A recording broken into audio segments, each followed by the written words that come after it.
आपके बीच में हाजिर होना पड़ा।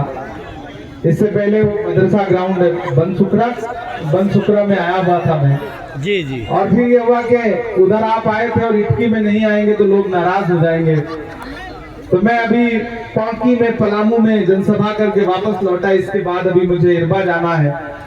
लगातार आपके बीच में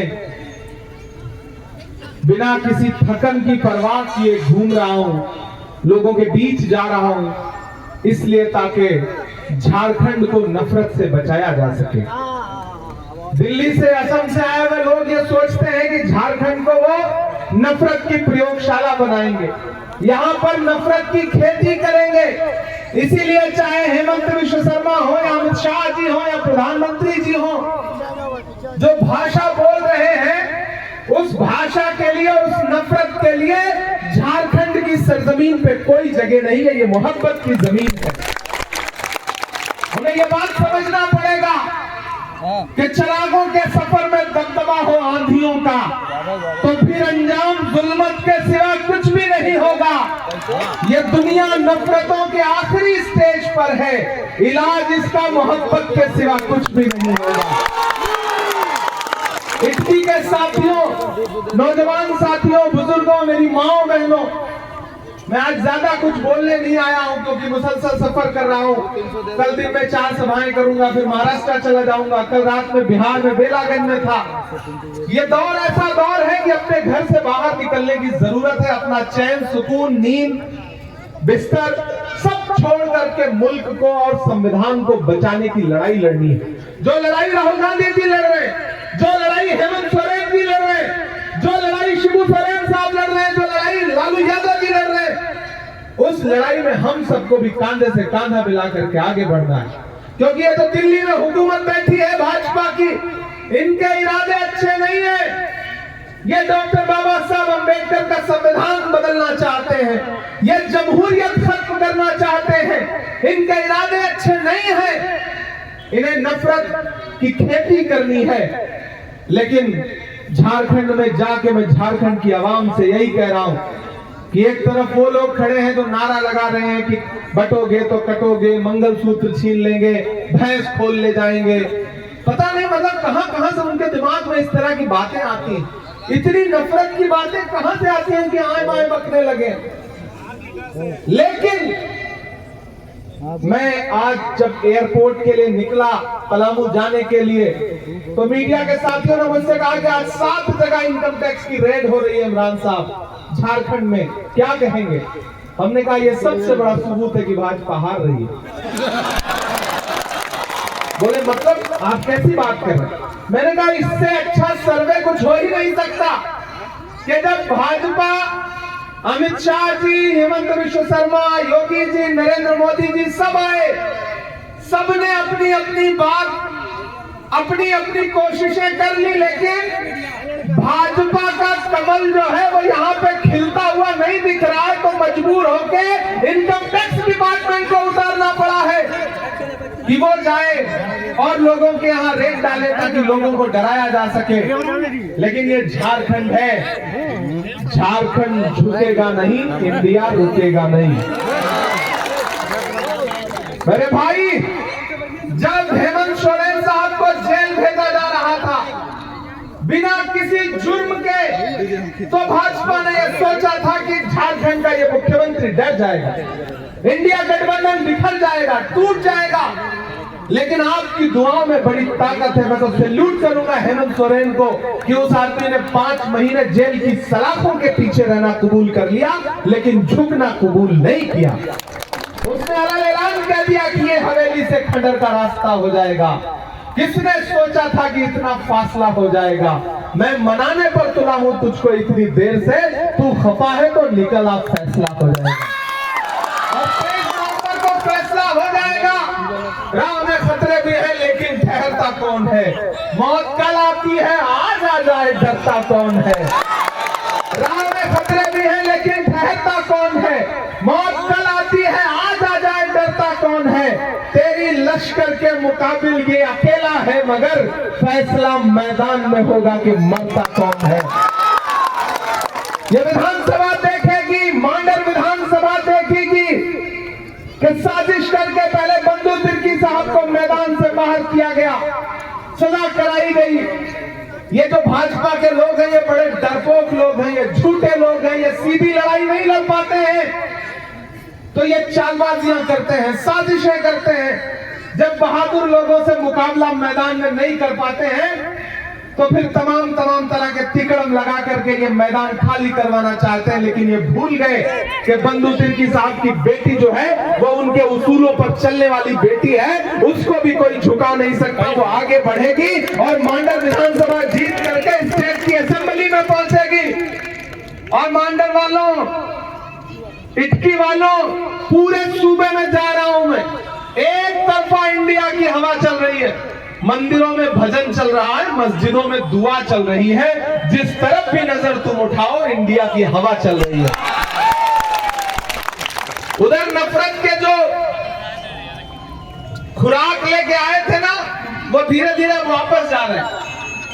आप महसूस करिए बंधु भाई कि हेमंत विश्व शर्मा साहब की आवाज थोड़ी सी कमजोर पड़ गई है इन दिनों। अब बहुत घुसपैठिया बुला नहीं पा रहे, उनको समझ में आ गया कि कोई अस्त्र काम नहीं कर रहा है। अरे योगी जी भी कम आ रहे हैं अब झारखंड, मोदी जी को भी समझ में आ गया, इसलिए अब कल आ रहे हैं वो। तो उनको पता है कि कुछ भी कर लें, कितने भी जतन कर लें, झारखंड भोले लोगों का स्टेट है, सीधे सच्चे लोगों का स्टेट है। ये दिल्ली में बैठे हुए लोग भूल गए थे कि ये वो लोग हैं जो एक वक्त का खाना नहीं खाएंगे लेकिन खुद को बिकना मंजूर नहीं करते। ये खुददार लोग हैं, इनको खरीदा नहीं जा सकता, इनको डराया नहीं जा सकता। ये बिरसा मुंडा की सरजमीन है, शेख भिखारी की सरजमीन है। इस जमीन से खुददारी पनपती है। दिल्ली में बैठा हुआ कोई हाकिम यहाँ के लोगों को डरा नहीं सकता है। मैं आपसे अपील करने आया हूँ और खास तौर से अपने समाज के लोगों से अपील करता हूँ। शिल्पी आप खड़ी हो, मैं आपसे अपील करता हूँ, ये मेरी बहन है छोटी, मैं आपका इमरान प्रतापगढ़ी हूं, आपके लिए हिंदुस्तान के हर मुद्दे पर सड़क पर लड़ता हूं, आपने देखा है। और जब 2 साल पहले मैं पार्लियामेंट पहुंचा तो पार्लियामेंट में भी खड़ा होकर के हाकिम की आंख से आंख मिला करके नजर उठा के लड़ता हूं, झुकता नहीं हूं, डरता नहीं हूं। ये बहन की जीत मेरी जिम्मेदारी है। मुझसे राहुल गांधी जी ने कहा कि इमरान दोबारा जाना पड़े तो मांडर में जाओ, लोगों से अपील करो, एक भी वोट बिखरना नहीं चाहिए, बर्बाद नहीं होना चाहिए। बहुत सारे लोग आएंगे। देखिए भाजपा क्या करती है ना, जब सीधी लड़ाई में नहीं जीत पाते तो एक तीसरा आदमी उतारती है कि थोड़ा वोट कट जाए।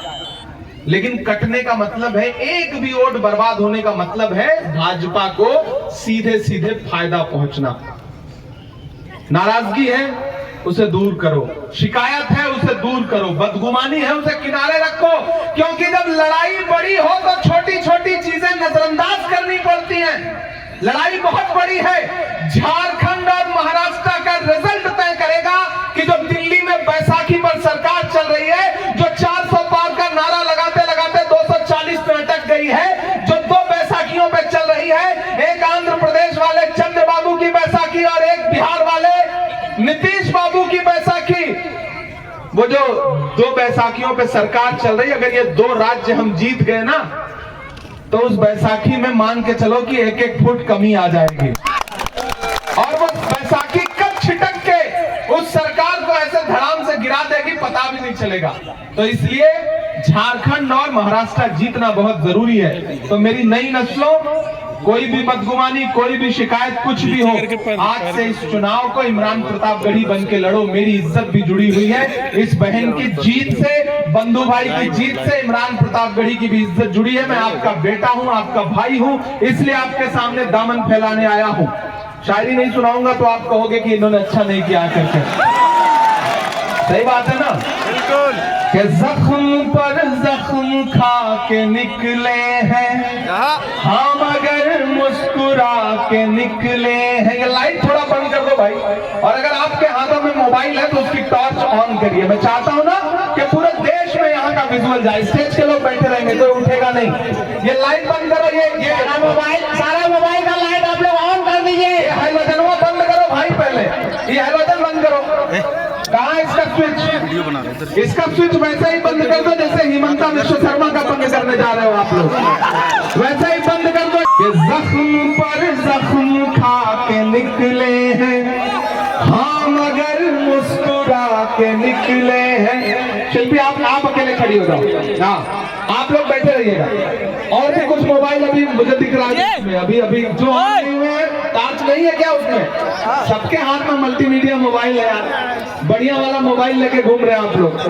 आप पीछे से विजुअल कर सकते हैं कि जख्म पर जख्म खा के निकले हैं, हाँ मगर मुस्कुरा के निकले हैं। सर झुकाने का हुक्म जब आया और भी सर उठा के निकले हैं, नारे हक लगा के निकले हैं। हर सितम का जवाब आएगा, इटकी वालों तैयार रहना इन मिसरों पे कि हर सितम का जवाब आएगा, देखना इनकलाब आएगा। अच्छे दिन का किए थे जो वादा, उनका दिन भी खराब आएगा, उनका दिन भी खराब आएगा। जुल्म के हाकिमों के चेहरे पर आईना हम दिखा के निकले हैं, नारे हक लगा के निकले हैं, नारे हक लगा के निकले हैं। उठाइए अपना एक एक हाथ, उठाइए एक एक हाथ और मुझे यकीन दिलाओ इटकी वालों कि बहन के लिए अपने घरों से बाहर निकलोगे, एक एक वोट लेकर के जाओगे, हाथ के पंजे के सामने वाला बटन दबाओगे, 2 नंबर पर बटन दबा करके जो 2 नंबरी लोग आए हैं असम से और बाहर से, इनको सबको भगाने का काम करोगे 13 तारीख को। करोगे कि नहीं करोगे? करोगे कि नहीं करोगे? करोगे कि नहीं करोगे? बहन शिल्पी को जिताओगे ना? बहन शिल्पी को जिताओगे ना? गठबंधन की सरकार बनाओगे ना? हेमंत सोरेन को फिर मुख्यमंत्री बनाओगे ना? मेरे भाई आज आपका बहुत शुक्रिया अदा करूंगा और वादा करता हूं, आज वक्त कम है, सियासत की अपनी मजबूरियां होती हैं, लेकिन वादा कर रहा हूं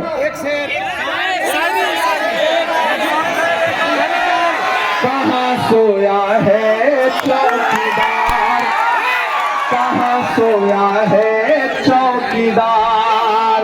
गैस सिलेंडर की कीमत भी 1000 के पार, कहां सोया है चौकीदार, कहां सोया है चौकीदार। के चाय बेचने वाला पूरा भारत बेच रहा है, चाय बेचने वाला पूरा भारत बेच रहा है। इसी काम में हासिल उसे महारत बेच रहा है कि रेल बिक गई, तेल बिक गया, बिका हवाई अड्डा, सब कुछ बिकता देख के खुश है अपने जेपी नड्डा। जनता महंगाई की मारी करती हाहाकार, कहां सोया है चौकीदार, कहां सोया है चौकीदार। 23 तारीख को रिजल्ट आएगा। मैं चाहता हूं पूरी मांडर विधानसभा में इटकी जो इलाका है यहाँ पर सबसे ज्यादा वोट से जीतना चाहिए शिल्पी को। इंशाअल्लाह जीतेगी ना? जीतेगी ना? तो मैं आपसे वादा करता हूं बंधु भाई और शिल्पी को विधायक बनाओ, आप दुआ करो सरकार बने तो क्या पता कुछ और ताकत लेकर के वापस लौटे बहन हमारी। मैं आपसे वादा करता हूं कि आप इन्हें विधायक बना के भेजो। मैं अपनी सरकार से, राहुल गांधी जी से अपील करूंगा, उनसे मिल के अपील करूंगा कि मांडर वालों ने, इटकी वालों ने शिल्पी को विधायक बना दिया है, अब इसको मिनिस्टर बना करके आप वापस भेजिए। हम ऐसी अपील करेंगे, आप जिताइए। 23 को रिजल्ट आएगा, उसके बाद इंशाल्लाह फिर इसी मैदान में आऊंगा, आपको बहुत सारी शायरी सुनाऊंगा। बहुत शुक्रिया।